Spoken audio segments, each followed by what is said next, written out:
Welcome to my class. I am Abdus Salam, Assistant Teacher, Rajshahi Collegiate School, Rajshahi, Bangladesh. My dear viewers, আজকে আমি যে ভিডিওটা করতে যাচ্ছি যে ক্লাসটা হবে অত্যন্ত ইম্পর্টেন্ট কিভাবে এক্সেপশনাল রুলসের প্যাসিভ ভয়েস থেকে অ্যাক্টিভ করা যায় বা অ্যাক্টিভকে প্যাসিভ ভয়েসে রূপান্তর করা যায় সেটার উপরে আজকে ভিডিওটা please follow the video from the beginning to the end how to learn the exceptional rules of voice change. How to learn the exceptional rules of voice change? আমরা সাধারণ একটা উদাহরণ দিব যে অ্যাক্টিভ থেকে প্যাসিভ করার যে সাধারণ এবং প্রাইমারি রুলস সেই সেন্টেন্সের একটা মাত্র উদাহরণ দেব তারপরে এক্সেপশনাল রুলসগুলো নিয়ে কাজ করব। যেমন দেখো এটা active, he caught a large fish yesterday. এটা আমাদের সিম্পল রুলস এর মধ্যেই প্যাসিভ ভয়েস করব, তারপরে আমরা এক্সেপশনাল রুলস এর দিকে যাব। তাহলে অবজেক্টটাকে আ লার্জ ফিশ সাবজেক্ট হয়ে গেল, a large fish, a large fish এটা past tense was caught by him yesterday. দেখো এটা তোমরা সহজেই বুঝতে পারছো যে যখন আমরা ভয়েস চেঞ্জের প্রাইমারি রুলস শিখি তখন কিন্তু সহজে বুঝতে পারি যে অ্যাক্টিভ ভয়েসের এইটা অবজেক্ট, এই প্যাসিভ ভয়েসে এটা হবে সাবজেক্ট। অ্যাক্টিভ ভয়েসের যেটা অবজেক্ট, প্যাসিভ ভয়েসে তা হবে সাবজেক্ট। অ্যাক্টিভ ভয়েসের যা সাবজেক্ট, প্যাসিভ ভয়েস তা হবে অবজেক্ট। এই যে অবজেক্ট, প্যাসিভ ভয়েসের অবজেক্ট, তার পূর্বে একটা প্রিপোজিশন বসে বাই, এটা হচ্ছে প্রিপোজিশন। প্রিপোজিশন মজার ব্যাপার হলো যে কোনো টেন্সকে প্যাসিভ ভয়েস করলে মূল ভার্বের পাস্ট পার্সন ফর্ম হয়, তাহলে এই যে পাস্ট পার্টিসিপল ফর্ম আর টেন্স অনুযায়ী অক্সিলারি ভার্ব বসে, এই যে অক্সিলারি ভার্ব। তাহলে আমরা এখানে একদম সহজ একটা বিষয় শিখলাম, সেটা কি যে সিম্পল নিয়মটা হচ্ছে অ্যাক্টিভ ভয়েসকে প্যাসিভ ভয়েসে রূপান্তরের সময় সাবজেক্টটা হয়ে যাবে অবজেক্ট, তারপর প্রিপোজিশন বাই বসবে, অবজেক্টটা হয়ে যাবে সাবজেক্ট, নাইস, তারপরে টেন্স অনুযায়ী অক্সিলারি ভার্ব বসবে। সিম্পল পাস্ট টেন্সে কোনো অক্সিলারি ভার্ব থাকে না, তাই প্যাসিভ ভয়েসে রূপান্তরের সময় ওয়াজ বা ওয়্যার বসে, ওকে। আর যে কোনো টেন্সকে প্যাসিভ ভয়েস করলে এই যে ফাইনাইট ভার্ব বা মূল ভার্ব তার পাস্ট পার্টিসিপল ফর্ম হয়। এটা হচ্ছে আমাদের প্রাইমারি রুলস। এবারে ব্যতিক্রম কিছু রুলস আছে যেগুলো নিয়ে কাজ করব। আশা করি তোমরা চমৎকারভাবে শিখবা এবং নিজেরা প্র্যাকটিস করে তোমাদের স্কিলটাকে ডেভেলপ করবা। আসল কথা যে নিজেকে সমৃদ্ধশালী করার জন্য ইউ নিড হার্ড ওয়ার্কিং। এবার দেখো তো রাইস, এটা যদি আমরা এইভাবে থাকি এই সেন্টেন্সটা, এটা প্যাসিভ ভয়েস আছে, কি আছে? Rice is eaten, rice is eaten in Asia, rice is eaten in Asia. আচ্ছা দেখো তো এটা প্যাসিভ ভয়েস আছে, বুঝবো কিভাবে? এই যে বি ভার্বের পরে ভার্বের পাস্ট পার্টিসিপল ফর্ম, বি ভার্বের পরে ভার্বের পাস্ট পার্টিসিপল ফর্ম, আর যে কাজটা সর্বজন বিদিত সবার দ্বারা হয় সেক্ষেত্রে এজেন্ট উল্লেখ করার প্রয়োজন হয় না, এজেন্ট উল্লেখ করার প্রয়োজন হয় না। কিন্তু এই ধরনের সেন্টেন্সকে যখন আমরা অ্যাক্টিভ ভয়েসে রূপান্তর করব তখন কিন্তু এজেন্ট উল্লেখ করতে হবে। সেই এজেন্টটা পাবো কোথায়? ইয়েস, এই সেন্টেন্সের অর্থের উপর নির্ভর করে তোমাকে ধরে নিতে হবে, মানে এই কাজটা কারা করে। মজার ব্যাপার হলো যে প্যাসিভ ভয়েসকে অ্যাক্টিভ ভয়েসে রূপান্তরের সময় ওই কাজটা, ওই ধরনের কাজটা কে করে, কারা করে তাকেই সাবজেক্ট আকারে ধরে নিতে হবে। আচ্ছা তাই করলাম, এটাকে যখন আমরা অ্যাক্টিভ করব, কে রাইস খায়, rice is eaten in Asia, কে? এই যে the people of Asia, the people of Asia অথবা দ্য এশিয়ান। হয়ে গেল, এইটা পুরোটাই আমাদের সাবজেক্ট।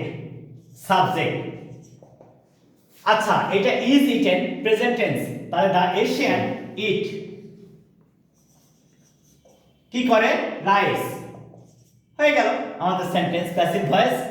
তাহলে আমরা কি শিখলাম? আমরা শিখলাম যে প্যাসিভ ভয়েসকে অ্যাক্টিভ ভয়েসে যখন আমরা রূপান্তর করব, প্যাসিভ ভয়েসকে যখন আমরা অ্যাক্টিভ ভয়েসে রূপান্তর করব, সেক্ষেত্রে যদি অবজেক্ট বা এজেন্ট উল্লেখ না থাকে, তাহলে সমস্ত সেন্টেন্সের অর্থটা ভালো করে পড়ে নেব। সেন্টেন্সের অর্থটা ভালো করে পড়ে নেব।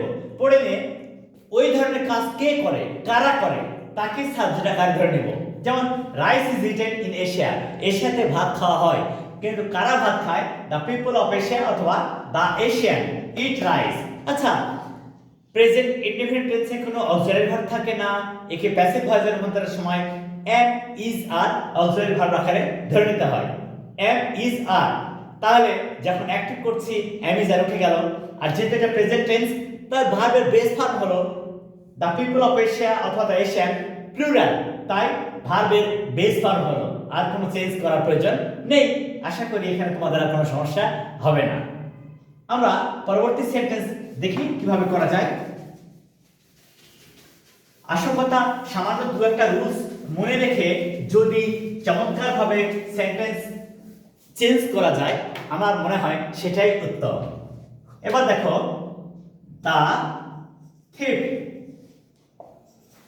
The thief was cut.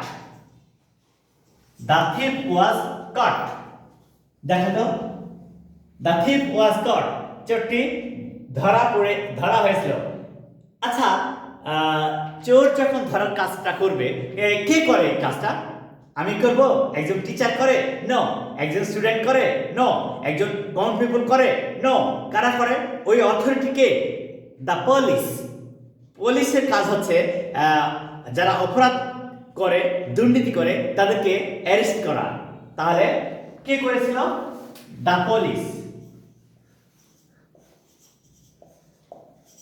এই যে, তাহলে এই অপরাধীকে বা চোরকে ধরার দায়িত্ব কার? পুলিশের। তাহলে the police cut the thief.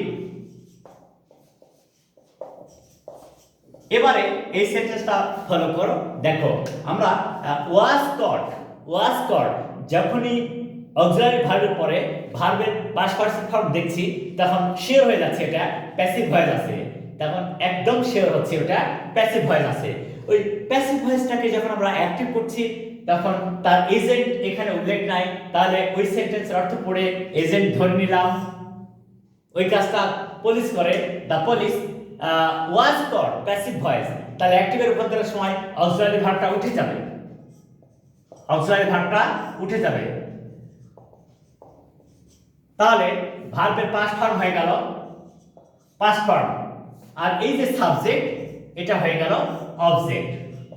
আশা করি তোমাদের এখানে আর কোনো সমস্যা নেই, একদম ক্লিয়ার। তাহলে আমরা কি শিখলাম? আমরা শিখলাম যে যদি কোনো সেন্টেন্স প্যাসিভ ভয়েস দেওয়া থাকে, তাকে অ্যাক্টিভে রূপান্তরের সময় যদি এজেন্ট উল্লেখ না থাকে, তাহলে ওই ধরনের কাজ কারা করে বা কে করে, তাকে সাবজেক্ট আকারে ধরে নিতে হয়।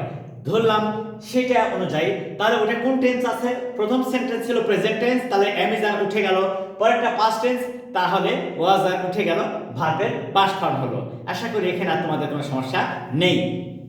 এবার দেখো তো,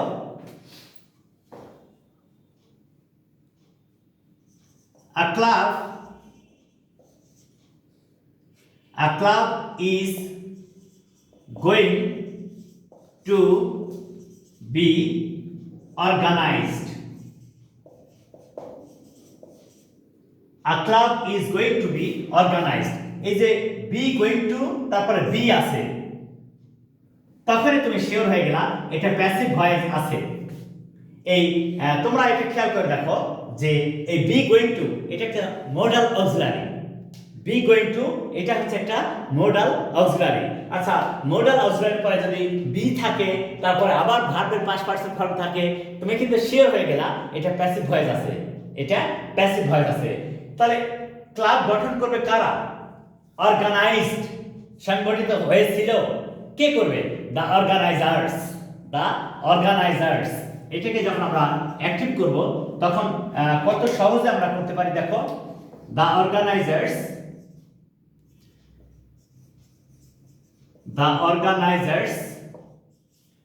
the organizers are going to organize a club। এবার দেখো তো কত সহজে এটা আমরা করতে পারছি। তাহলে এই যে বি গোয়িং টু, এটা হচ্ছে একটা মডেল অক্সিলারি। যখনই মডেল অক্সিলারির পরে বি থাকছে এবং ভার্বের পাস্ট পার্টিসিপল ফর্ম থাকছে, তখন তুমি কিন্তু একদম শিওর হয়ে যাচ্ছ এটা প্যাসিভ ভয়েস আছে, এটা প্যাসিভ ভয়েস আছে। তাহলে ওই ধরনের সেন্টেন্সকে যখন অ্যাক্টিভে রূপান্তর করছো তখন অর্গানাইজ যারা করে, কোনো কাজ সংগঠিত যারা করে তাদেরকে অর্গানাইজার্স বলে। কি বলে? অর্গানাইজার্স। তাহলে দা অর্গানাইজার্স সাবজেক্ট হয়ে গেল, subject. The organisers are going to, এখানে আ ক্লাব সিঙ্গুলার তাই ইজ ছিল, দা অর্গানাইজার্স প্লুরাল তাই আর হয়ে গেল। The organisers are going to organise a club হয়ে গেল একটি। আশা করি এই ধরনের সেন্টেন্সগুলোকে তোমরা প্যাসিভ ভয়েসে রূপান্তর করতে আর প্রবলেম ফিল করবা না, কারণ এগুলি হচ্ছে ব্যতিক্রম ধরনের কিছু রুলস যা তোমাদেরকে হেল্প করবে চমৎকারভাবে ভয়েস চেঞ্জের উত্তরটা ফিনিশ করতে। এবারে দেখো তো, Rajshahi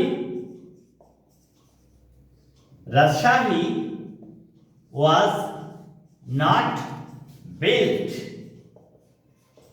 in a day। Rajshahi was not built in a day।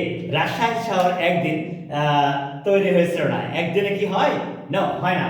তাহলে এটাকে প্যাসিভ ভয়েস করলে কি হবে? the people of Rajshahi did not build Rajshahi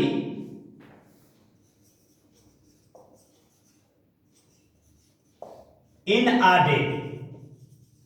এই তো হয়ে গেল আমাদের, এটা একদম সহজ, আমাদের একদম সহজ হয়ে গেল। তাহলে আমরা কি বুঝলাম? Rajshahi was not built in a day। এই was built দেখে বুঝে নিলাম এটা প্যাসিভ ভয়েস আছে। আচ্ছা, রাজশাহী শহর কারা করবে? রাজশাহীর লোকজনই করবে। তাহলে the people of Rajshahi subject ধরে নিলাম। তারপরে যদি পাস্ট ইনডিফিনিট টেন্স নেগেটিভ হয় তাহলে ডিড নট প্লাস ভার্বের বেস ফর্ম হয়, ডিড নট প্লাস ভার্বের বেস ফর্ম। ওকে, তাই করে দিলাম। কাকে কি তৈরি করবে? রাজশাহী। এটা এক্সটেনশন আকারে কাজ করলো, কোনো চেঞ্জ হলো না। So my dear viewers, now you can easily understand how to change the passive voice into active voice easily by following the rules of Abdus Salam. So my dear viewers, follow all the videos from the beginning to the end which can help you to learn English better. Please share my videos to your friends and tell them to subscribe and share. Assalamu alaikum.